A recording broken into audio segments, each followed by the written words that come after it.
चौधरी ज़ियाउल हक इस्लाम की पहली पुण्यतिथि पर उनकी याद में जलसे का आयोजन किया गया।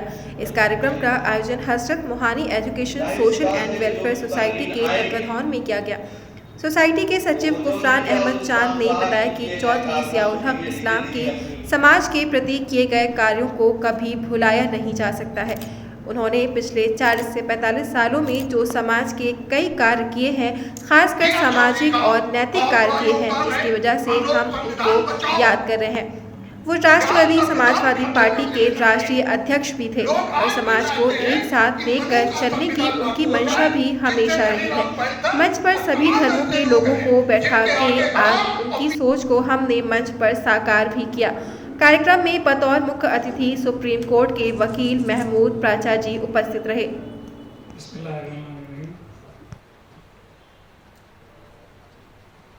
मेरा नाम गुफरान अहमद चांद है। मैं मौलाना हजरत मोहानी एजुकेशनल वेलफेयर सोसाइटी का महासचिव हूँ और आज ये जो मर्चेंट चैम्बर हॉल में प्रोग्राम हो रहा है वो चौधरी ज़ियाउल इस्लाम साहब राष्ट्रवादी समाज पार्टी के जो राष्ट्रीय अध्यक्ष थे उनकी पुण्यतिथि के मौके पर हो रहा है। आज हम लोग उनको याद करने का काम कर रहे हैं। चौधरी ज़ियाउल इस्लाम साहब ने पिछले 40-45 सालों के अंदर शहर में जो सामाजिक काम किए हैं, जो उन्होंने इंसानियत के काम किए हैं, उनको भुलाया नहीं जा सकता किसी भी सूरत में। और ऐसे शख्स की याद करना हम लोगों के लिए लाजमी है और ज़रूरी है, क्योंकि अगर हम आज उन लोगों को याद नहीं करेंगे तो कल आगे किसी को याद करने वाला कोई नहीं बचेगा। तो आज के इस प्रोग्राम में हमने शहर के तमाम मुअज़्ज़िज़ हज़रात को बुलाया और तमाम ऐसे मेहमानों को बुलाया जो शहर के अंदर तमाम ऐसे लोग हैं, जैसे कि महमूद प्राचा साहब को दिल्ली से बुलाया जो senior advocate of supreme court हैं, जो समाज के लिए बेइंतहा काम करते रहते हैं, उनको हमने मेहमान ख़ुसूसी बनाया। और शिवपाल यादव जी को भी बुलाया क्योंकि उनके ज़िया चौधरी साहब से अच्छे मरासिम थे।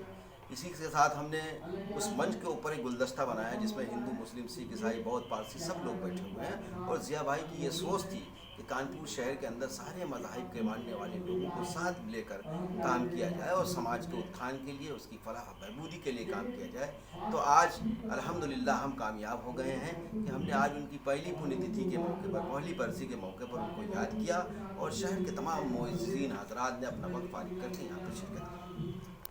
मेरा उनसे मुख्तसर साहब रहा है, लेकिन बहुत मुतासर किया उन्होंने अपनी बहादुरी से और अपनी समझदारी से। और जिस तरीके से वो सीए एनआरसी के प्रोटेस्ट में एक रीढ़ की हड्डी थे यहाँ पे कानपुर की प्रोटेस्ट में, तो मैं उनसे बहुत मुतासर हुआ था। इसीलिए मैं खासतौर पर जब मुझे जुबैर साहब ने बुलाया तो मैं फ़ौरन आया। और अब्दुल्ला साहब इसलिए मैं ये तवक्को करता हूँ कि वो अपने वालिद बुजुर्गवार के कदमों के ऊपर चलेंगे और जो खला उनकी वजह से पैदा हुई है उसको कोई पूरा तो नहीं कर सकता, लेकिन भरपूर कोशिश करेंगे कि उस कला को, जो उनका सोशल काम था, उसमें पूरा करने की कोशिश करें। सेमिनार में क्या आपने मैसेज दिया है? मैसेज सिर्फ हमने एक ही दिया है कि भारत का संविधान ये कहता है कि इस देश में सभी लोगों का हर एक जो वेल्थ है कंट्री की उस पर हक है और देश की 85% जनता जो है उससे वह महरूम है।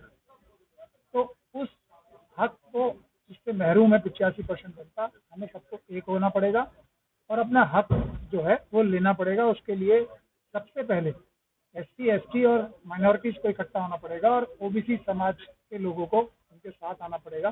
तब इस देश की सभी समस्याएं, हर एक गरीब आदमी की, हर एक मजलूम की, चाहे वो किसी भी संप्रदाय से आता हो, सब समस्याएं दूर हो जाएंगी जब एससी, एसटी, ओबीसी और माइनॉरिटीज की सरकार बन जाएगी और देश खुशहाल हो जाएगा।